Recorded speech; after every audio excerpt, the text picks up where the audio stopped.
basaaf gachana wabida ubadda jolle afarorro ilmi multira jolle akafu korre kafalona sitti gerara har alle genyi abatola gota ta uyom plene ilame kode waribiyab darbe lukudan diganu dise akasabab darbe lukusa basa dagachun tatu namata debite adunu ubante mbatu warra lukun darbe anana nyatu waya emmo malu emmo ya emmule emmo galengo guracha emmo ebo michi emmo sobde dadate da emmo ayo konjiji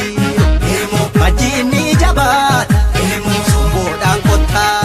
emmo boton konne hikte emmo forma garafta